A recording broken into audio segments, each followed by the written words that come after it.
Hey everybody, welcome to another Roger That podcast. Appreciate you guys for tuning in. Today my guest is none other than the most recurring member on the Roger That podcast, Darran Davis. Darran, how you doing? Darran, piece of shit, we started the podcast. Chilling.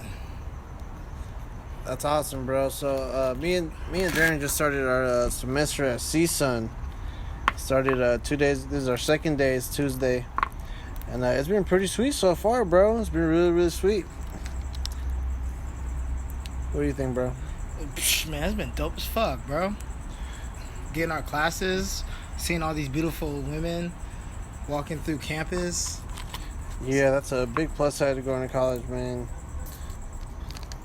Darran, what classes are you taking, bro? Oh man, I'm taking some very dope ass classes. Taking one about business literature. Is mainly for business majors, but it's a part of the English courses.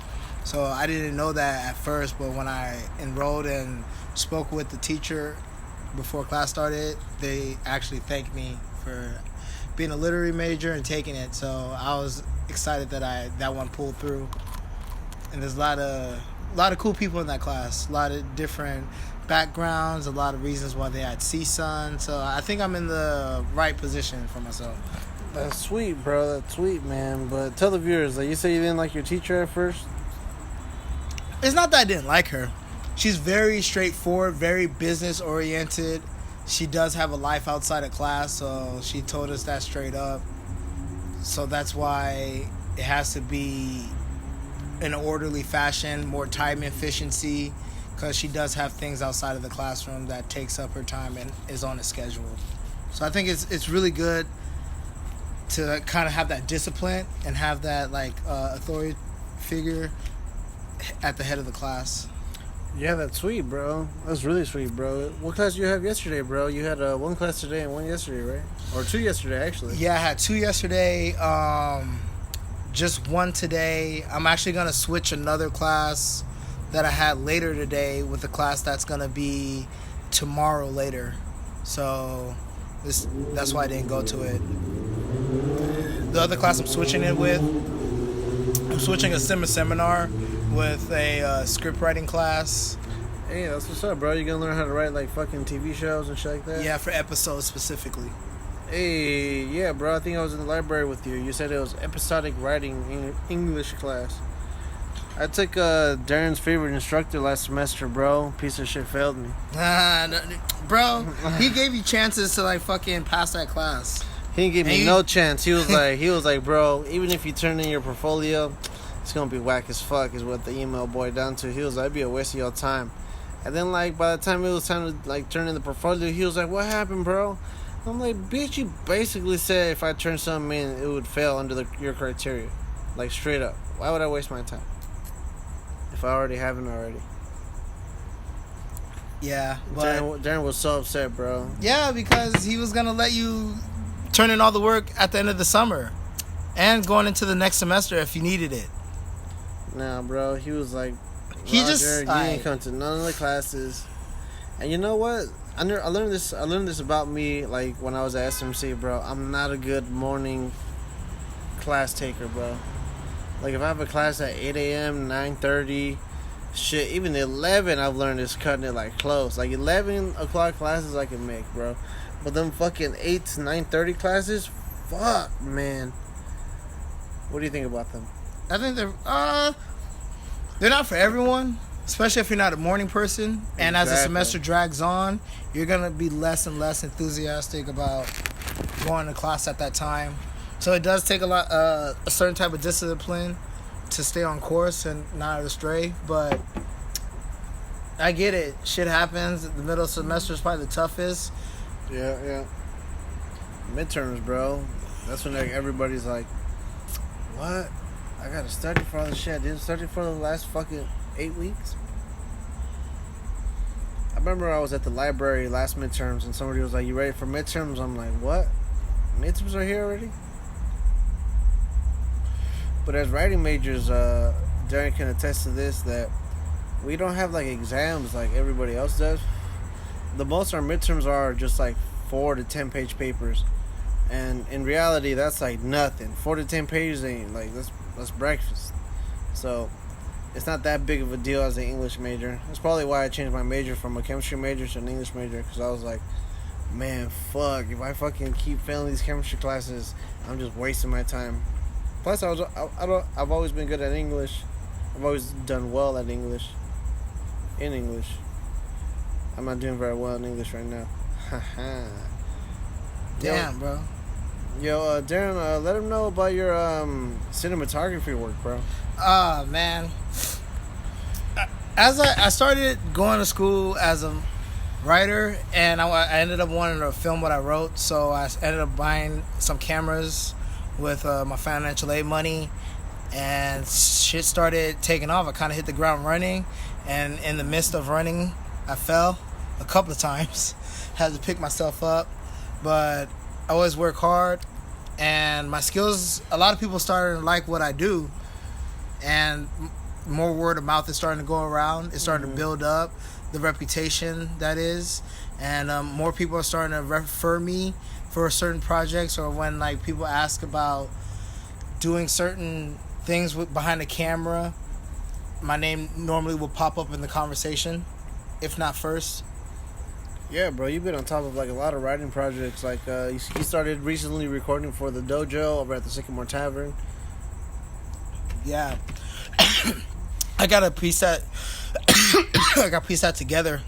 It's coming through, but it's a lot of footage because I was recording for the dojo's UFC fights that they be hosting there. Yeah, I'll be there, bro. I love going to the dojo's UFC fights. If you guys don't know, the Sycamore Tavern has like fucking, I don't know how many TVs would you say it has in there? I'm gonna give it about 20.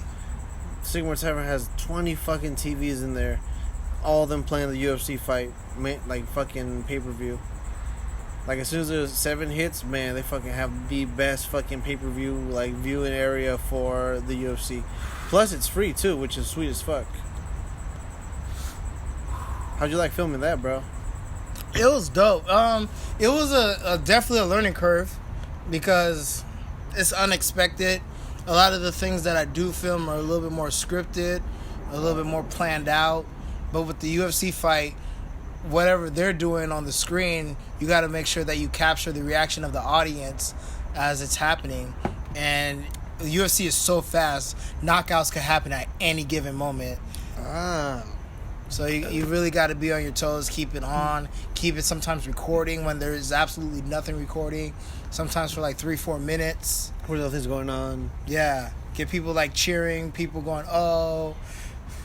There was like the fastest knockout. It was a prelim. It wasn't even the main event. So it was the main event. The fastest knockout? That wasn't the main event. The one with George Masvidal? That wasn't the knockout. That wasn't the main event, I don't think. I think that was right before the main events. Oh no! It was It was on the main card. It wasn't. Or what? No, it wasn't the main event that night. That's when John Jones fought and Holly Holmes got knocked out. That's right. John Jones fought that one dude, that Brazilian, bro.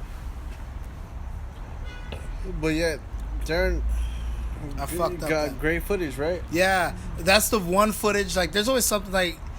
When you're in it, there's always something that he's like, oh, I wish I could have got that. Or I wish I could have captured that. I was actually outside when that fight was happening, and it was the first round. I was like, okay, I could go back in there, give it a little breather. Mm-hmm. And all I hear is a fucking explosion of people just cheering, going, oh my God. Yeah. I said, what happened? What happened? Like, oh, the fastest knockout. I was like, fuck. Bro, that knockout was fucking stupendous, bro. A knee to the face. He ran up to this fool and with all his might, he kneed fucking Askren with all his might. Leaped into the air and kneed him in the face. I know. Ben Askren went face first trying to go for a single leg takedown or a takedown in general. And he got fucking lit the fuck up, bro. And then Masvidal two-pieced him with like a right hand, with his right hand. And bro, fucking, I never seen a fighter's like neck so hyperextended, bro. Like the distance between Ben Askren's chin super hyperextended to like the bottom of his neck was fucked up. Yeah, you remember back in the one of the Mortal Kombat versions when you punch someone real hard and then it'll turn into an X-ray of their bone structure breaking and dislocating. That's what I felt when I saw that. Damn, that's so badass, bro. I'm trying to figure that in my head, but I remember that from Fallout. I never played it, but I saw my homie play it. Yeah. They would like fucking focus in, and then they wouldn't X-ray it, but they would like make it super slow, where like you could see like all the fucking bullets going into this food. Yeah, man. It's really good to be able to get trusted with jobs like that. Yeah, you got that? How'd you get that gig, bro? Me and the manager of the dojo, Trevor. Nice. Real cool guy. Yeah, really me and him nice been too. talking about it, like trying to put something on their Instagram for the fights. So I'm trying to help them out with like more of a production, so they could just like get people's eyes on the dojo, more eyes than They currently have. Yeah, and I Just really to watch it grow, basically. Yeah. Like, just seeing the dojo grow as like it's fucking as it should be, because like that spot is awesome, bro. The dojo upstairs can fit the same capacity as like the belly room when it's packed out like 80 people. Yeah, and it doesn't make you feel like you don't feel like you're in a comic club. You actually feel like you're in an establishment, because you have a bar right there. You have a lot of commotion, but it's respectful to the artist that's on stage. But you have drinks being poured, you have drinks being ordered, and it reminds me more of the lab. Oh, at the improv. Yeah. Yeah, because the lab has the bar a part of the whole like inside the stage. Yeah. Which is, now thinking about it, is unusual. You're right. That's unusual, because usually the bar would be outside. If not, you'd have a waiter inside the club, like, you know, taking orders and, you know. Because a lot of people ask me, too, like, when I work the doors at the dojo, they're like, hey, can I order drinks in here? I'm like, yeah, they have a full bar. And they're like, oh, word? Like, they can't believe that they're going up to the dojo, the comedy club of the Sycamore Tavern, and then they're going to have, like, a full fucking bar selection, like, right there. Which is awesome as fuck. Yeah. I love that place, man. And I really got to thank my school, CSUN, for like giving me the opportunity to like check out equipment that I could use to film these kind of events. And as I'm like learning, I'm also like growing like in my profession, and they actually help me a lot with the post-production of these videos. That's where I do a lot of editing in the library of our school, and there's people that help me out if I get stuck on a certain thing, and they show me little tricks to the trade. So I'm learning and working. Yeah, CSUN has provided Darren the knowledge he needs to like legit already be a professional now at cinematography and editing. Yes. Yeah, because they if you don't even have to be in that major, because I'm not even a cinematography or like editor. any film or anything. I'm actually a creative writing major. So they have a lot of clubs. They have like a cinema club, they have an editing club, they have an animation club that you could like branch out and talk to these people, and they're very welcoming, and they're quick to answer questions. They're actually enthusiastic to like answer it. They want you to ask questions, and I take that to my full advantage. And it doesn't even just stop there with those kind of clubs. Like there's biology clubs I could write about, like anything that has to do with like biological warfare. Get some like certain terms that they'll know. So like that's how I do my research. I kind of go in the field. Like literally, like Darren, like he takes everything you can get from the expression rubbing shoulders. Like when you really take that expression to mind, like it's not just networking. It's also like literally learning from them and getting to know how they made it. Because if you're gonna make it, if you're gonna learn about shit, you gotta learn about shit from the people that actually study this shit for a profession. Like all the people at CSUN at those biology classes, like not a single one of them is thinking about doing English like how we're doing. They're just like straight up like, we're biology, so we'll tell you everything we know about it. And then that's fucking the atmosphere that is badass, bro. That's great. That's why you're learning a lot, bro. Yeah, man. I've seen Darren grow so much, bro. From being an editor to editing like 2 Chainz music videos to being a professional now where he gets paid to edit. Yeah, man, and like I said, it's really word of mouth. If you don't have any money, you don't have anything backing you, you don't have a foundation upholding you, you don't have none of that. All you have is your work and how you go about your business. And people are gonna talk about you. regardless of what you think, no one's talking about me. Yes, people are talking about you, and they're either gonna say something good about you or they're gonna say something bad about you. But people talk about you. I know people like say like, oh, it's that's high school shit. High school never really ends with the word of mouth. Mm-hmm. People always mention, who can I get this work from? Who can do this certain task for me? Or how can I get this? Yeah, you fucking work your way up to be the names in the running, if not the name. Yeah, and I also got to thank you, man. You, someone that you follow that I don't follow or I'm not friends with on social media. You saw their post, and first person you thought of was me. And it's like, hey, this guy, he edits, he could do what you're asking for.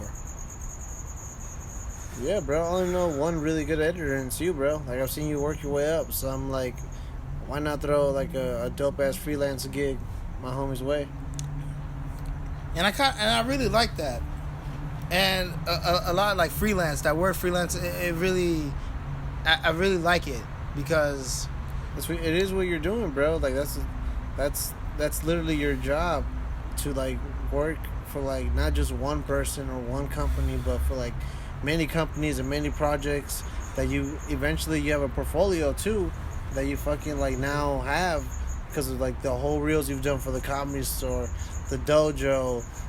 For like music videos you've done alone, like that's a whole reel now that like people see and they're like, oh, we got to get them for our project next, and then it just multiplies and multiplies and multiplies. Like literally, there's gonna be points where like they're gonna be like, yo, can you help us edit? You can be like, nah, bro, I'm editing this movie that's like already like acclaimed already. Like if people are waiting for it, then you're gonna like be like, nah, I also got this other shit. It's gonna be to that point. Like freelance is that's why freelance is like awesome. it is. And exactly how you said it, that's how it's been happening. Because like I said, I'm not a video, I'm not a film major, I'm not an editing major, I'm none of that. I'm actually a writer. And that's how I got into everything, because I wanted to write. And after writing so much, I was like, I want to get this to more people. I want to film what I write now. So I bought a camera, and then now I got to put everything I filmed together.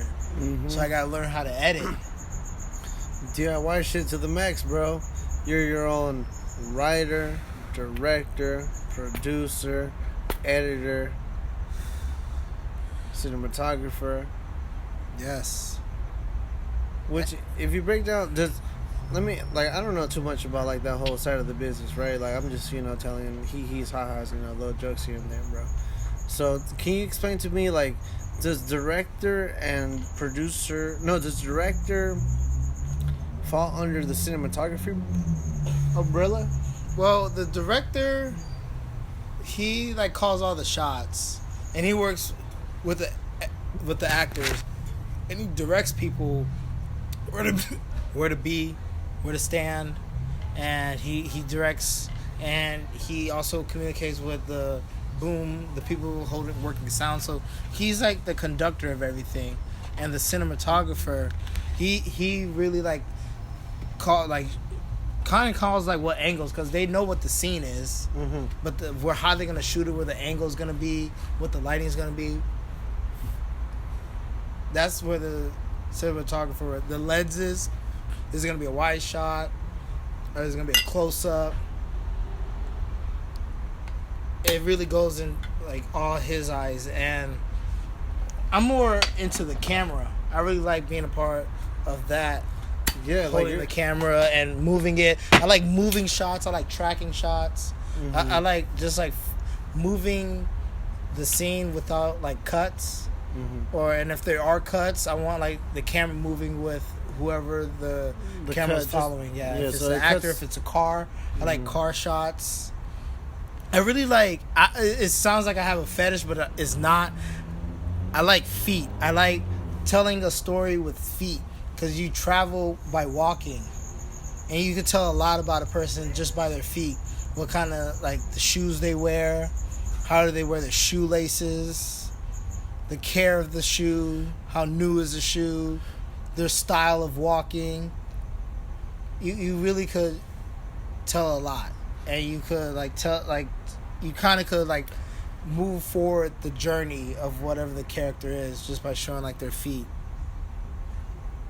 That reminds me, this might be crazy, but what do you think of doing a whole movie just centered around people's feet? I love it. And then you fucking it has different. Obviously, they keep walking, so there are different situations, and then the dialogue is always in captions, right around their ankles. Mm-hmm. And then you could do that whole thing, and then this is the twist: the movie's in French, so then subtitles are in English, but you watch it in French. Yeah, I really like that because, especially in French, because now I don't know why I thought about that, but it's just French. It just reminds me like a French flick, like a super. You got European shoes. Yeah, European shoes. Oh, I didn't even think about that. I just thought everybody in sandals. Like the main protagonist would be in sandals all the time. That's how you know that's the main protagonist. Their shoes don't change throughout the whole movie. Yeah, then you gotta realize what kind of is their feet ugly? Is their feet they're okay looking feet? Right, you would pan to that, that would be part of some crusts. Wow, you would tell the story. Yeah, it's a lot of depth into that. You could just give me a shovel. What's even funny is that you can even tell the story of how they look as when they got that injury on their feet or something like that. That would be the scars and shit. Those would be the only shots that are not directly of their feet. That'd be dope, man. Hey, if you're listening, this is trademarked. Yeah. If it sounds like a fucking super stoner idea, and I'm not gonna lie, we've been smoking right now. we got some little something Lagunitas that we're fucking smashing.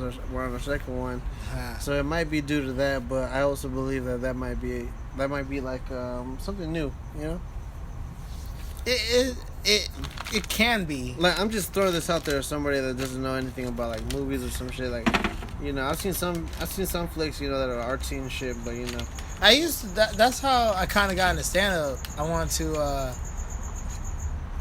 sometimes there'll be a scene that I had in my head, a situation, and sometimes I'll go on stage and just tell a story about that. And reenact it. Yeah, and it'll just be a bunch of bullshit. It won't be, it's obviously fiction. So I thought it was real. I thought it was a real story. No, that's how you portray it. So you get people's attention. That's funny, bro. Yeah. You how did they go at the shows you did? They go pretty well. Because it's ridiculous. Because sometimes people could tell that I'm just lying. Sometimes people could tell that I'm telling the truth. But sometimes it's just more. I just trying to wrap it around being realistic. I don't know if this guy did it, but I probably could picture someone doing it. And I get it. So it's it's like storytelling basically at its finest. Yeah. It's did Dave Chappelle really see a fucking baby selling crack when he was in that limo? No. Because I watch Behind the Rider or some shit, that one show they have on TV, or they used to have. Basically, Dave Chappelle was nah, man, I got picked up in a limo. I passed by a corner in whatever, that's that part, or maybe not even that part, and I saw some kids just hanging around, playing on a summer night, right? So then Chappelle was but then I thought about, what if that baby at that scene was hey, selling drugs, and that's what hey, baby, stop selling drugs. You got your whole life ahead of you. Yeah. And the baby's shit, motherfucker, I got kids to feed. I was oh, damn. I wrote down the window some more. I got out. I got a 20 sack. That shit's hilarious, bro. Yo, me and Darren just finished watching today the Dave Chappelle special. What did you think of it?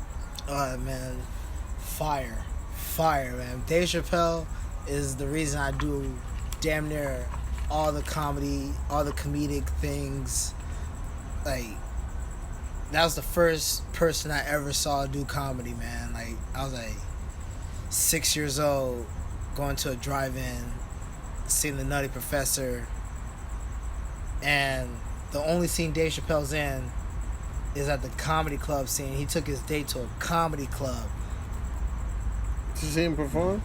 Yeah, he took a fat Eddie Murphy, took a very beautiful lady to a comedy club, and Dave Chappelle was the comedian, and he was an insult comic, and he was making fun of everyone in the audience, and then he just zoned in on Eddie Murphy's fat character and just roasted him, and everyone in the movie was dying laughing.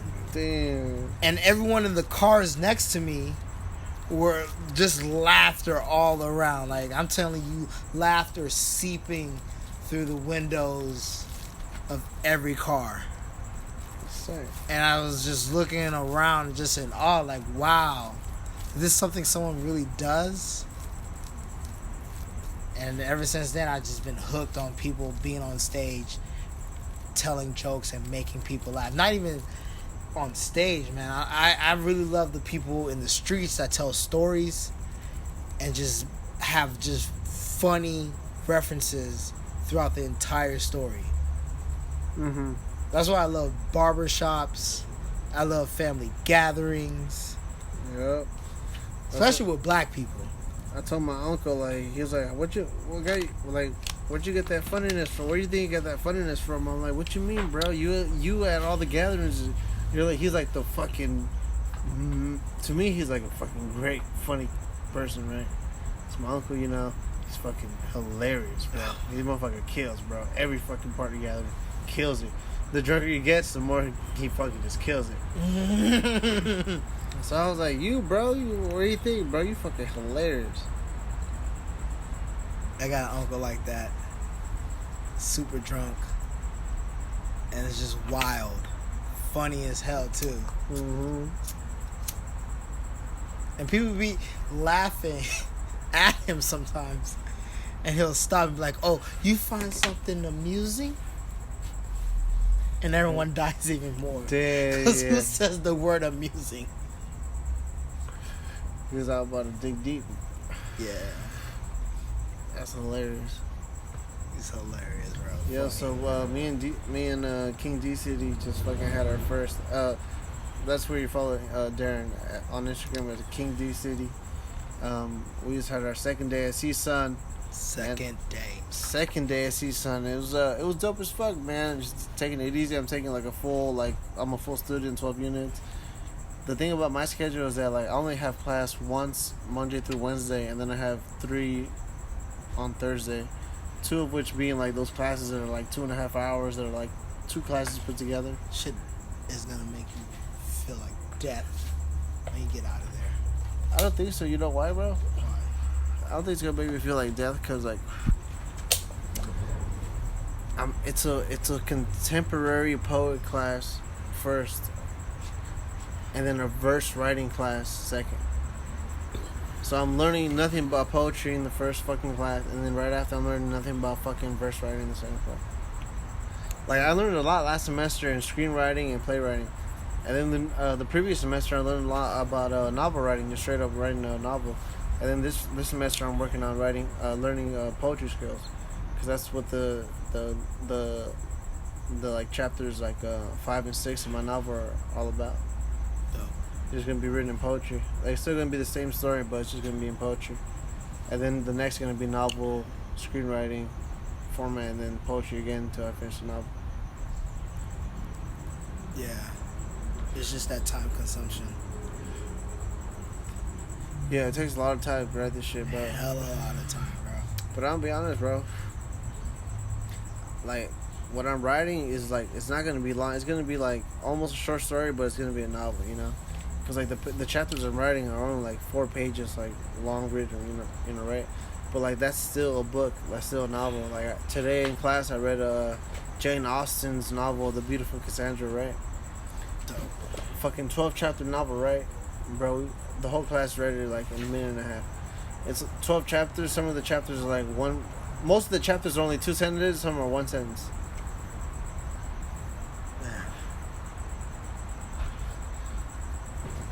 Writing is crazy, bro. It definitely is, man.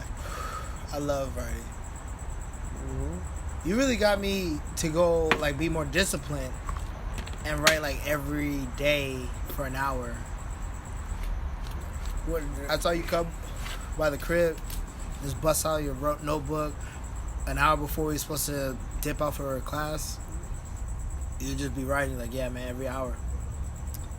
Yeah, I wouldn't even do it every hour. I just got to the point like I started like writing 2 pages every morning.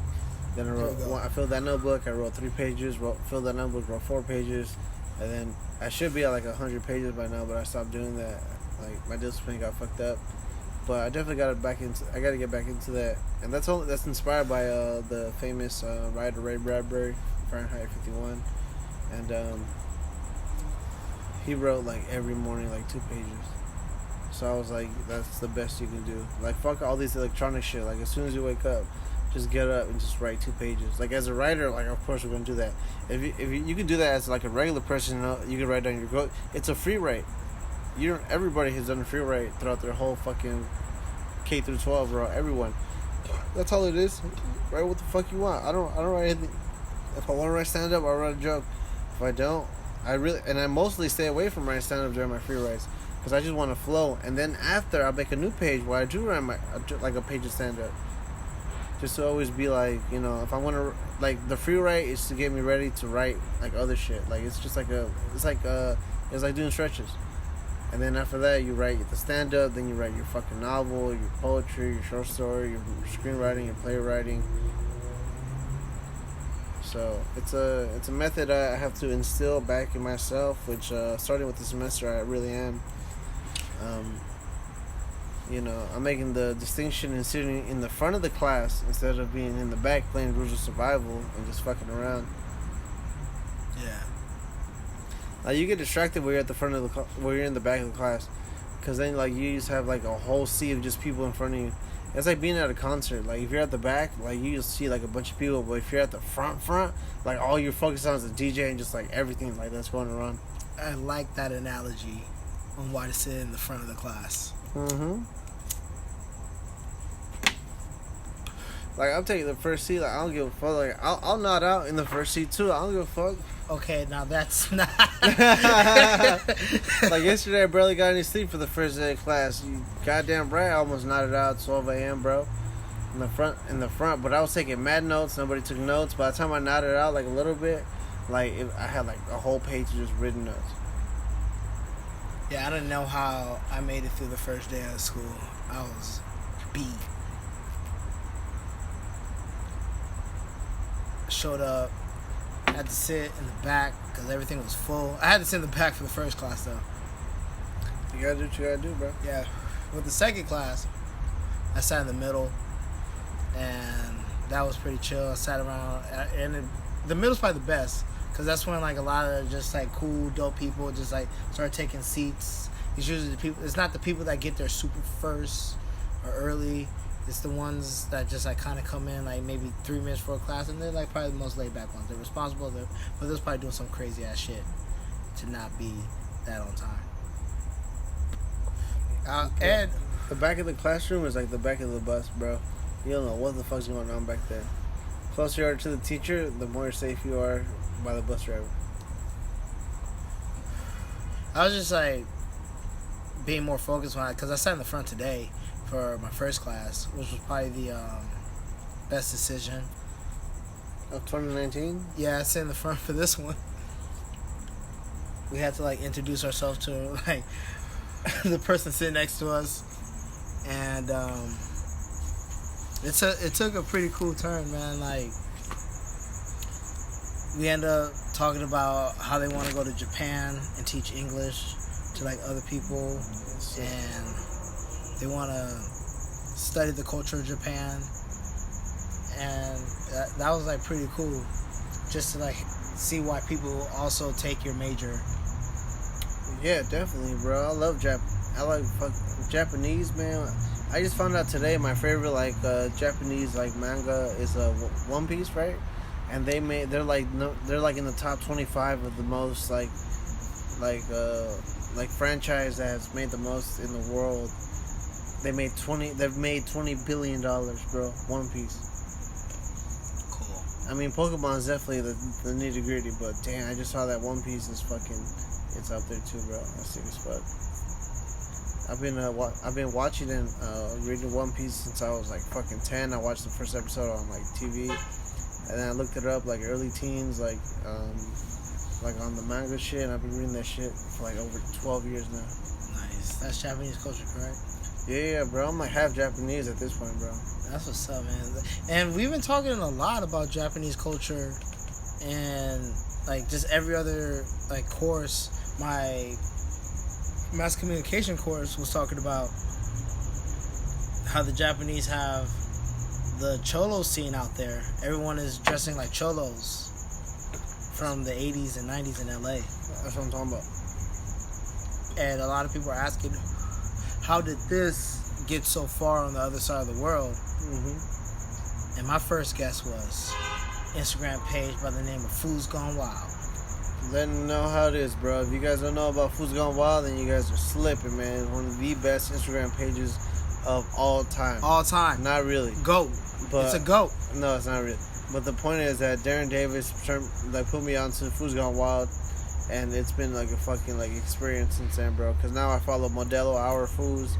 I follow like all these other like the Food Police. Hell yeah. I follow like what's the other food? Dr. Med, Dr. MD. And then I follow, what's the other food? The cartoonist. Yeah, Mike MD. That's his name. Mike Yeah. MD. It's full of entertainment. Yep. And it reminds me of my old neighborhood. That's why. That's sweet, bro. Darran, I recently went to Darran's neighborhood my first time. It was in Arleta, where he grew up. Bro, Arleta has nothing but fucking Latinos, bro. I didn't see one black person while we were waiting in like a 15-minute line for tacos, which were the best tripa tacos I've ever had in my fucking life. Let them know what street that is, bro. Woodman and Chase in front of the 99-cent store. Woodman and Chase in front of the 99-cent store. I think there's another one on like the corner, right? That one's whack. Make sure you go to the one that is obviously gonna have more people. It's on it's on Woodman and Chase, across the street from what? AutoZone. AutoZone. So there you go. If you're not across the street, if you're not at the taco spot across the street from the AutoZone on Woodman and Chase, you got to go to the one across the street from the AutoZone on Woodman and Chase. Yeah, and that's probably the most jankiest corner. Go to the AutoZone, get all your car parts, drive over to the 99 Cents parking lot, and start getting to work. Cause they ain't got security. Hell no, bro. The 99-cent parking lot is like a fucking like. I bet they have like all kinds of deals that go down there, but I'm not gonna talk any more of them because we might re-burn them out. Definitely. But that area is probably the most interesting place to grow up, especially if you're not Latino. You had everyone was outside. I grew up down the street from Danny Trejo's mom. Down the street? Yeah. Well, not down the street, like 4 blocks down. So we were like right there, bro. Yeah, I showed you. I think I showed you the block. We didn't go by it.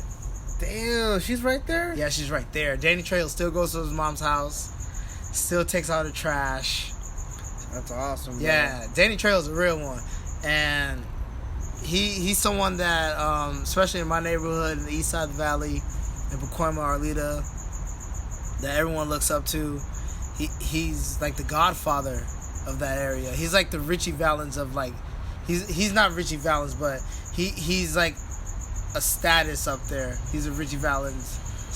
He's like a staple because there's Richie Valens murals and there's also Danny Trejo murals. Richie Valens is from Pacoima too. Hey, La Bamba, da. Yeah, all this like Latino culture was just all around. Get invited to the Sada cookouts, to quinceañeras, and a lot of Latinos are part of the U.S. military. So every time they came home, it was a big ass party. Yep. Every time a Marine came home. Every Latino knows at least 2 or 3 people that got into the army. Yeah, and I know 3, bro. That's crazy. There are a lot of them went to the Marines. All of them went to the Marines that I know. Yeah. Oh, I don't know why we Pendleton, bro. And Pendleton's not... It's in Oceanside. Bro, they sent my homie to North Carolina, bro. Yeah. But if you're lucky, you get sent to Pendleton. And all the Marines from Pendleton, they're from all over the country. They don't have no family or friends in California. So they'll invite a shit ton of Marines to come up to party in Arleta. Damn, that's tight. Yeah. So it was just... It wasn't a military city at all. But on the weekends, when everyone was able to go home for like that Friday, Saturday, it was going down.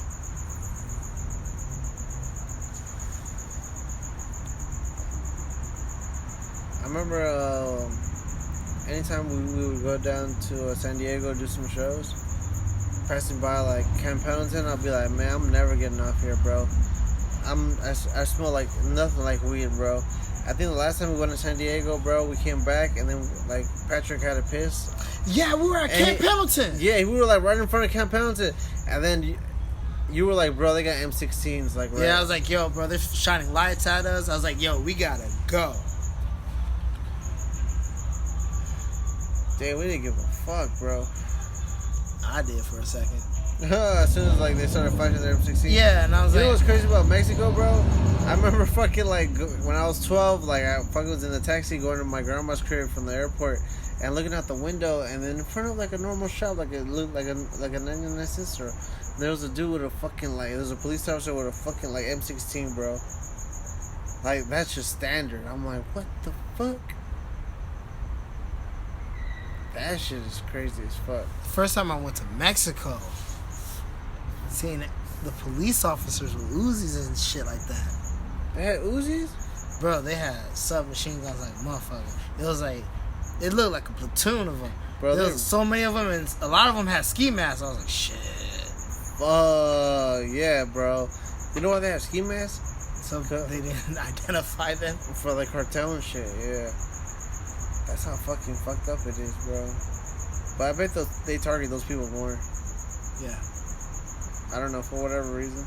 Yeah, let's change subject. Oh, yeah, definitely not, because we all love the cartel and what they bring to the United States. That sweet avocados, man. They all the connections over in Michoacan. California love avocados. That's amazing, bro. Yo, Darren, I appreciate you for being on the podcast, bro. We've had a great 2 days of school so far. We're gonna continue to fucking rock it at school. It's been amazing so far, so I can't wait to continue this semester, bro. Yeah, let's do it. What do you have to plug, bro? Any man, dates? I got booked for a comedy show at Cal State Northridge. Hey, fuck yeah, bro. September 6th, Friday at 8 p.m. And I have a show at Rafa's Lounge in Echo Park off Sunset on Saturday, August 31st at 9 p.m. That's Rafa's Lounge. Fuck yeah. Where can they follow you, bro? You can follow me on Instagram and Twitter at King D as in Darran City. King D City is my Instagram. And Darran Darran Davis Davis on Facebook. Fuck yeah, bro. Yo, I got a show coming up, the same one that Darren's on. Fuck yeah, we're both gonna be at the Rafa Lounge. We're gonna be at the Rafa Lounge this Saturday. I'm gonna get up like really fucking early because I got a 10:30. I gotta be at the Comedy Store at 10:30 for the fucking amazing, the fucking always sold out, always fucking banging show. George Parrish chilling with the homies. I'm on that show. I got added on, and it's gonna be a fucking badass fucking time at the Comedy Store on Saturday night doing the Belly Room, bro. Definitely gonna be there in support. Fuck yeah, bro. And then after that, I got the Bang Bang Room September 10th coming up, and you can follow me at Roger Lopez Comedy, as you as I hope you know by now. You know Roger Lopez Comedy. I appreciate it. We've been drinking little something Lagunitas the whole time, smoking blunts and spliffs. It's been great doing this podcast as always. You guys are amazing. I appreciate every single one of you guys listening from the bottom of my heart. You guys are all badass motherfuckers. Thank you so much. Peace out.